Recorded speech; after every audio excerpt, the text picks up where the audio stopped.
Chicago spring is a time for do-it-yourself. And when you're fixing up your home or fixing up your property, we're going to ask you to do the same here. It's going to be a grassroots do-it-yourself campaign.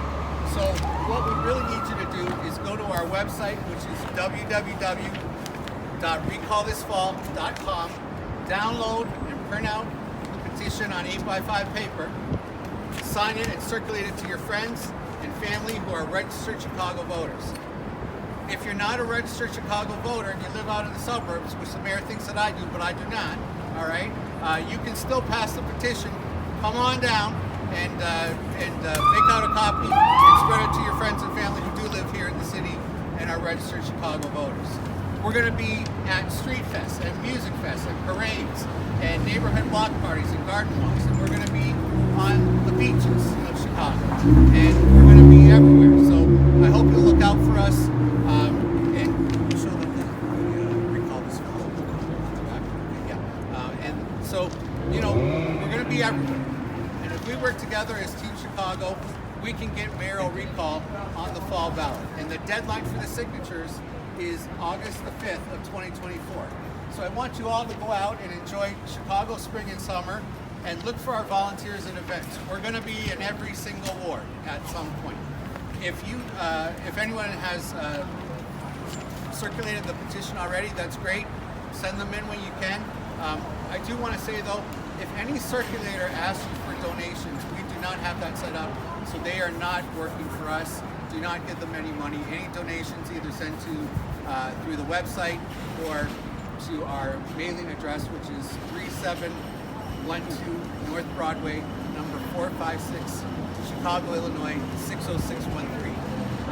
I'm now going to sign the petition, and then we're going to ask the mayor to come on down, just like on The Price is Right.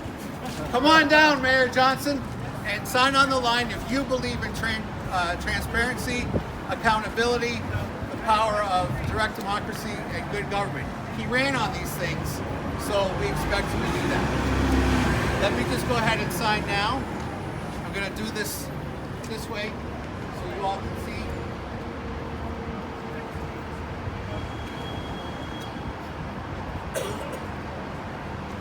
And then I'm going to pass this around to folks.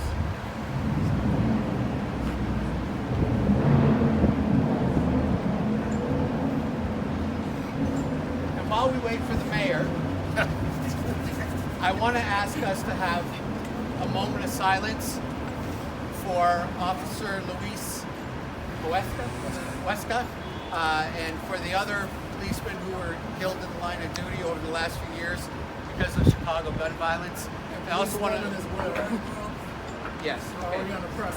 yeah, all those people, and also for the children of Chicago who died from gun violence in the last few years. Gun violence is increasing. We need to have that eliminated. The mayor's not doing it, so that's another reason to recall.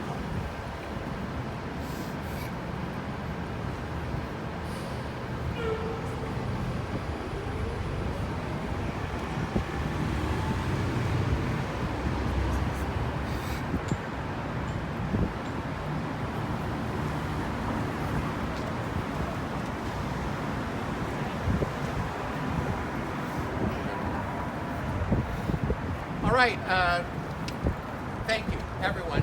We're going to open it now for questions. The first question is from Mark Armstrong. Okay, well, I'd like to ask three basic questions since your favorite person, Mary Ann Ahern, is not here right now. The first question is, can you briefly give us the timeline of what led up or how we ended up here? Because this story has gone international from the midday program on WVON, which is their largest listening audience, to the National Review lately. Yeah, well, how it all started from the very beginning is, it was about a lot of things that are going on here in the city, right? Our cops aren't being protected, our people aren't being protected, and then there's also, when you are seeking ceasefires in Gaza instead of ceasefires in our neighborhoods, that's a problem. When you are denying resources to Chicago residents for food and shelter. And when a homeless veteran has to sleep on the streets while a migrant sleeps on clean sheets, there's something wrong in Chicago. We need to change it. When you are, asking for all kinds of money, $900 million for the Chicago Bears, but you can't spend $900 million to build a community center or a senior center or housing, affordable housing. Something wrong here in Chicago. All right. So how did you end up linking with former Governor Pat Quinn? Right. So I came up with the idea. I reached out to Pat Quinn, former Governor Pat Quinn, on LinkedIn. He has been good enough and gracious enough to put the petition together. I'm not a lawyer. I don't play one on TV. I got a sister who's a lawyer, but she doesn't want to get involved in this because she lives in New York. Okay, and so then we have built a movement since then. Mary Ann Ahern and the Illinois Policy Institute put my information from the G1 that I had to file for the State Board of Elections out on Twitter, and it began to snow. And so we've had all kinds of people since then reaching out to us. I want to thank all of you who've come out today. I certainly appreciate it, and we're going to work together to get mayoral recall on the fall ballot. We're going to need it. 56,464 is the minimum. We're probably going to need about 400,000 to 500,000 signatures. Let's bury Anna Valencia in paperwork on August 5th. So second question. All right. Considering that a lot of people are concerned about this addressing the migrant thing, and we know that that's not your main focus, how do you answer Andre Vasquez saying that, suggesting that this is a result of us being hurt as opposed to us being angry about how this migrant crisis has been mishandled, and Cicho Lopez saying that we're racist and xenophobic or whatever? You know what? The one thing that we have in common, whether we're red Chicagoans or blue Chicagoans, is we're Chicagoans. And so I'm asking for a summer of purple Chicagoans, where we come together. And yes, Alderman Vasquez, in his infinite wisdom, said that people were hurt and angry. I don't blame them for being hurt and angry, because people have been waiting for years and decades and a century from the 20th century to the 21st for city services, for getting the roads fixed, for getting the potholes fixed. If you can't fix a pothole, you shouldn't be the mayor of Chicago. You shouldn't be an alderman in this place either. If you're more concerned about what's going on in Gaza and you stand in front of a burned American flag, no, we're not going to put up with that. And so that shows that we don't have good leadership in City Hall, because a good mayor would say, hey, we're not going to put up with that anymore. So now we, the people, John, we're not going to put up with it anymore. And we're going to tell these aldermen just exactly what's going on. And we're going to be in their words first. Go ahead. Say last question before everybody else gets to mix it up. A lot of people out in the south suburbs, especially in Thornton Township and Dalton, have been looking at this, and they were wondering if this can become a county-wide movement where they can get rid of their elected officials. Yeah. And they were also wondering if you could be part of that, because I know you were saying that you want to get this started and then you want to hand this off to someone else. Well, listen, I'd love to help wherever I can, but I'm just one man. I'm one man who needs a job, by the way, because I'm between jobs right now. So that's where my focus is going to be. But at this point, what we want to do is come together. So it's not just me that can do this. Anybody can do this, right? And I believe that they actually tried to recall the mayor in Dalton, but they didn't do it properly. Yeah, so now struck down. We're going to set the example. Everybody knows he got struck down because the Cook County Circuit Court judge ruled that they didn't have a process in place first to do that. Even though we're going to put a process in place, just like we tried to put a term limits process in place in 2018 and get it on the ballot, and we're just going to swing for the fences. Charlie Wojciechowski. How you doing, Ken? Hi. I heard you talk. You see John standing next to you. John, it took a union backing to get the current mayor into his office. Is this the backing of the FOP behind the movement to get him out of office? Is this the backing of the youth? Well, I think it's a little more deeper than that, Charlie, to be honest with you. The mayor touts his diversity of his cabinet. That's great. Look behind me. Look at the diversity of people. And again, we talked about this earlier, and I applaud Dan for taking this initiative on. We all want the same finish line, but we're all here for very different reasons. We're here because this anti-union mayor has violated a contract that he ratified not only once, not only twice, not only 3 times, but 4 times within the first 2 months. He has violated a contract that he just basically signed off on. And this needs to stop. He has thrown our officers under the bus repeatedly. You know, we talked about Luis Huesca and his excusable bad behavior and criminal behavior. It just needs to stop. It has not made Chicago any safer. I'm sure there's other people with other reasons why they're here, but we're all going to join hands, get signatures, and make this happen. I can guarantee you we will have the 56,000 plus signatures, and we'll have enough for a challenge too. So again, I want to thank Dan for getting this underway, and everybody else, thank you. Yes, ma'am. As a reporter for on air all the time and advocate for indigenous, native, black American rights, I'd like to, in 2015 to 2016, Kenneth Johnson, he sponsored, let me see, what is that, House Bill 6616, and it was to create the LaQuan McDonald Act, Yes, ma'am. establishing a procedure for the election to recall the mayor of Chicago, an alderman of the city of Chicago, and Cook County State's attorney. How do you feel about that? Well, I feel that it was a worthy cause, but it's been stuck in committee. Mr.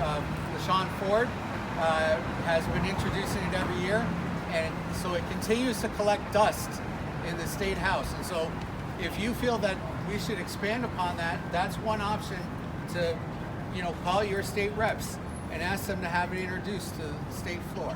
But I think that you're going to the people, which the people were not allowed an opportunity to vote on that sanctuary asylum seekers and Right. settlers act that's putting them above the law and representing their needs while the citizens are beneath the law, and our needs are going unmet while their wants are being met. That's right. So expanding it, I think everybody in the city that has some common sense Right. would be glad to join you inside on. Well, thank you, and I do appreciate that. As I said, when you're trying to take down Godzilla, you got to head it straight on, and you can't be aiming for the tail. But I will say this: nothing's going to stop us from recalling an alderman down the line if necessary. And let me explain that process a little bit more. It's one thing to get the signatures on the petitions, but then we have to get it on the ballot, and we have to get that 50% plus one. So, ma'am, I hope you're the plus one that puts it over the top. Oh, definitely. Is this going to be effective immediately? Like this? So what would happen then is when it passes in November, it would become a city ordinance, and then the people of Chicago, if they can gather 123,000 signatures approximately, could start the next round where they could actually recall the current incumbent mayor. If that were to happen, the earliest that we could recall the current incumbent mayor would be March of 2026. Now, here's the thing. That's the primary for who else? The governor, for this Cook County board president, and for other elected officials. So I'm kind of hoping, going back to that baseball metaphor, that maybe we can get a triple play. Well, you know, sitting in there for 4 years, we can do whatever the heck we want. It's not working. They need to be no taxation without representation. You're absolutely right, ma'am. You're They're absolutely not right. representing the citizens, and they need to be out of here. You're absolutely right, ma'am. Thank you. Thank you. That's right. And it's been about a week since we chatted. Yeah. Have you seen anything that has changed your mind one way or another, that gets you leaning one way or another with regard to recalling the mayor? It only strengthens my resolve, Charlie. Yeah, because we're strong, and we're getting calls day to day to day from all parts of the city, and from the south side and the west side and the north side, the northwest side. We're bringing in unions of rank and file police and just everyday Chicagoans. You know, we're the people that you meet on the street each day, right? Like they say on Sesame Street. We're the ones who put this man into office. We're the ones who have the responsibility to not only hold him accountable, but to take him out if it does work.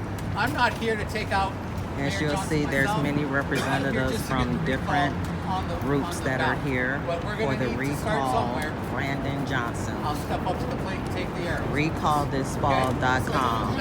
And to Dan's point, let me just tell you, I already let him know this, but there's 2 open contracts that are huge.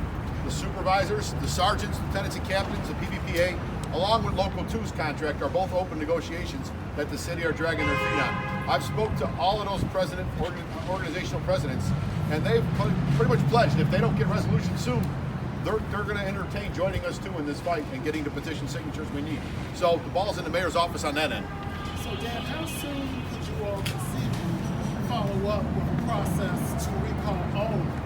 Because you realize that if, let's say hypothetically, the mayor that Brandon Johnson will pull tomorrow, Right. your next mayor is temporary would be Walter Burnett, which Well, in listen, people's eyes would be a Brandon Johnson clone. That's up to the city council to decide, but you know, he is the vice mayor currently.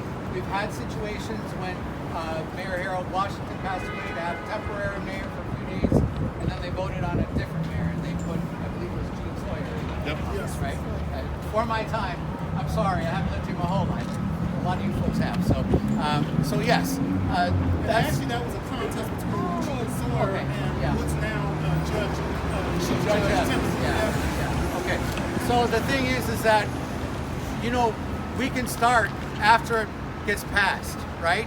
And we can go after aldermen. Now I'm going to tell you a story about the aldermen here and what it takes. The threshold is smaller, right? Because it's only based on the amount of votes that were cast in their wards.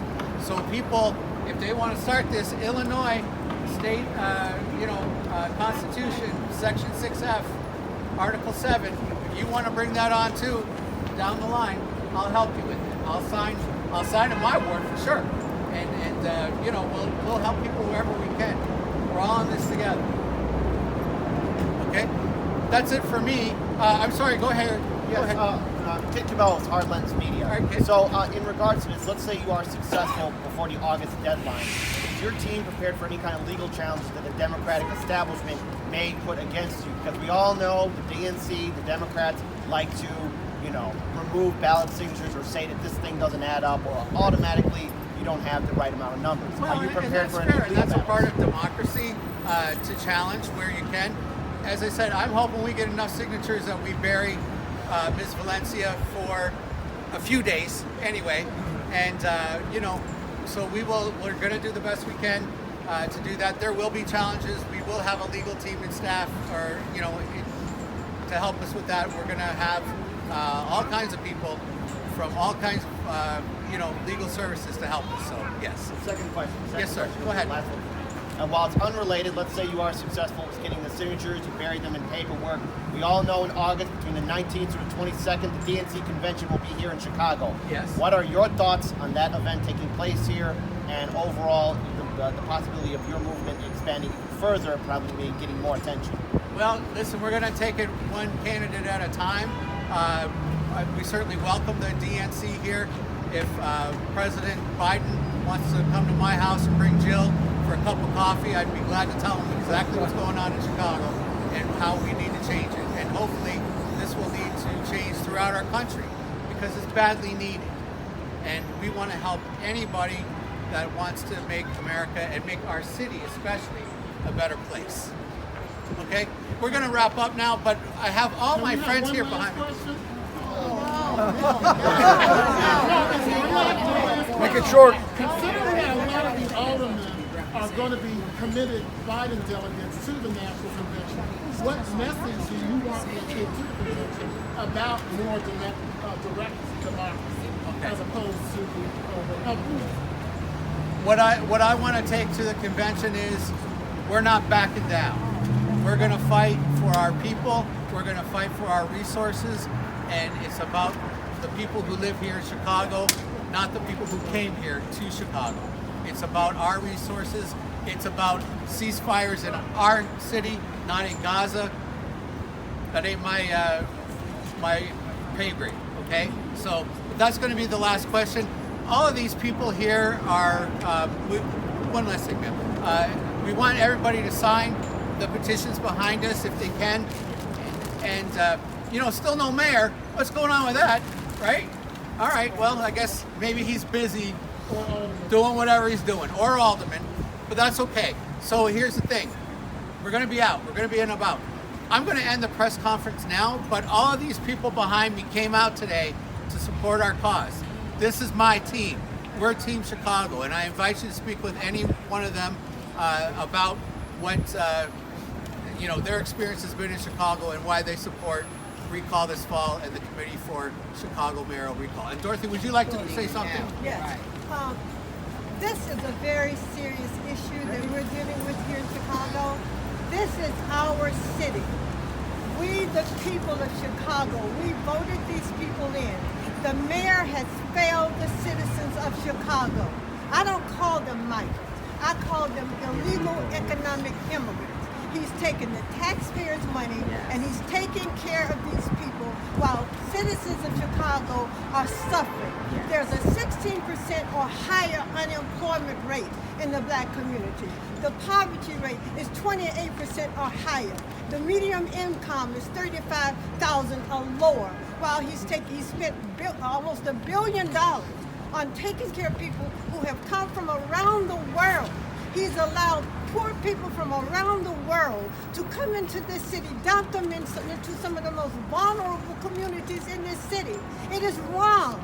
And it's time for us to stand up and say to Mayor Johnson, no more, no more. No more. Not No only more. are we No going to- more. Not only are we going to recall him, we're going to vote him out.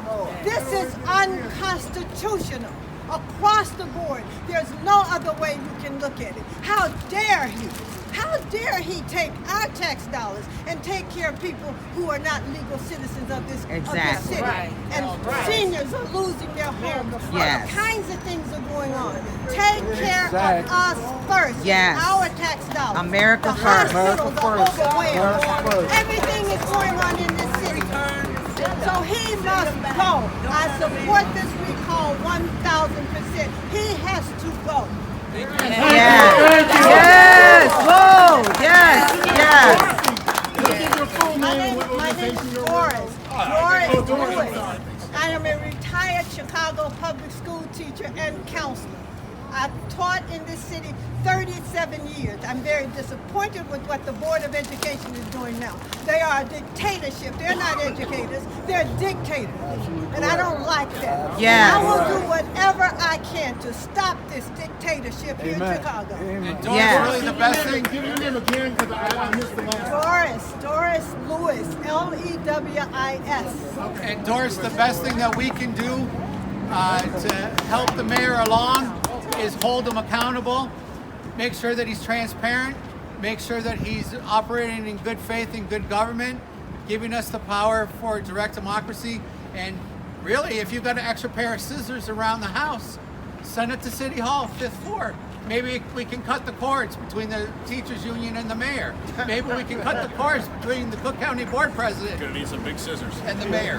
We're gonna Governmental garbage, dump the garbage. we're Lock gonna up that cubby hole well on the now fifth easy. floor. We don't want more. We don't want to make more work for the city. Because these are city work. They're not doing anything else. Governmental Okay. garbage. Yeah. Get We're the going to garbage. cut it off, okay? Thank you so much, everybody, for coming out today. Please sign the petition. I gotta go talk to some recruits. I'll be in touch. Yeah. Great job. All right, thank you. By the way, Disappointed. You Go, we will be voting you out, doing a recall. We will do whatever we need to do to remove the mayor of the city of Chicago because he has failed the citizens of this city. Okay, my name is George Blakely, and I think I'm the oldest one here. I don't think Doris is 82 yet, and I also don't think Mama D is 82.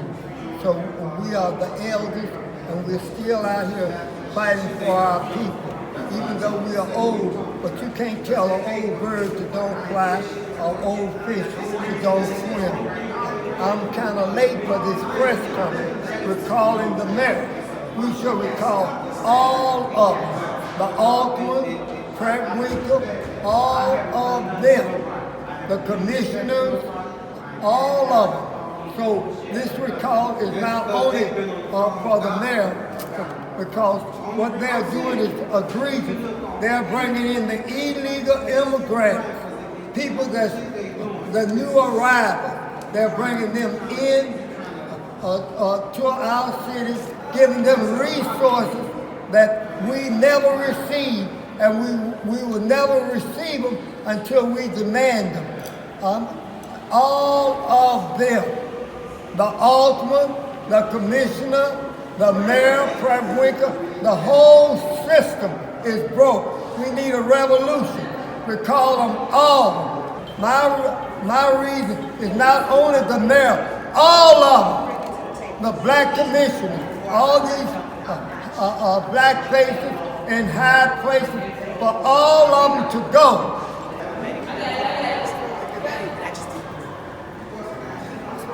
All right, we're down here at City Hall today, and we are speaking with Mama Doris as well as Ms. Lisa.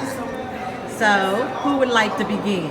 I'm talking about the sanctuary city and how it has impacted you. First of all, we need to end sanctuary city because it's having a devastating impact, negative impact, particularly on the black community on the south and west side of Chicago. It is what Brandon Johnson is doing is unconstitutional. He has failed the citizens of Chicago. He has failed a group of people, constituents, black constituents, who are responsible for him being in. I think he carried every black ward in the city. Had it not been for us voting for him, he would not be in. And he has failed. He has sold us out. He's pushing an agenda for everybody but his own people. The LGBTQ agenda, the Palestinian agenda, every agenda but a black agenda. Now I know, realistically speaking, you can't just do everything but for one specific group, but he's basically doing that. That's basically what he's doing. He's doing it for the gay community, the LGBTQ community. He's doing it for the Hispanic community. Now he's on the Palestinian agenda. Palestine is halfway around the world. Why are we talking about Palestine? That does not involve us. That doesn't have anything to do with us. Palestinians, you fight your own fight like we fought our own fight. The Palestinians don't join in with the black community. The Palestinians haven't said anything about police brutality. The Palestinian hasn't said anything about the injustice that's committed against black people every day in this city and around this country. They have not said one word. So why are black politicians pushing a Palestinian agenda? When you get 16% or higher unemployment in the black community, when the poverty rate is 28% or higher in the black community, when the median income is $35,000 or less in the black community, why are you pushing a damn Palestinian agenda? That's on the other side of the world. It has nothing to do with us, and I look at it as a distraction. It's a distraction to keep these politicians from doing what they're supposed to do for us. And it's time for black people to wake up and take these people out. We're the only community that continues to allow politicians to stay in office, and they help and support everybody but their own people. To hell with it. That's on the local level, and that's on the state level, and that's on the national level. All of these black politicians have sold us out. They are not worth a plug penny anymore. They have, the legacy of Dr. King and others who have fought in this country for us to have what we have, they're not even protecting the gains that we make. They are giving them away. They're giving them away. And this is the last thing I have to say. If black babies don't eat, sleep, or are not clothed, if black people are not fed and clothed and housed the way they're housing these illegal economic immigrants, I don't care if anyone eats. My agenda is black empowerment. political empowerment, of empowerment for black people across the board. We're losing. What kind of future will our children have? These people are in here to prepare the future for their children. What are we doing? What about our babies? Thank you so much, Mama Doris. Okay, now we have Miss Lisa. I suppose I'll stop right there on Mama Doris. She made the point, okay? Wake up, black people. Wake up. We are now in the war right now. Let's go red. Go red. Thank you, Miss Lisa. All right, so there we have it.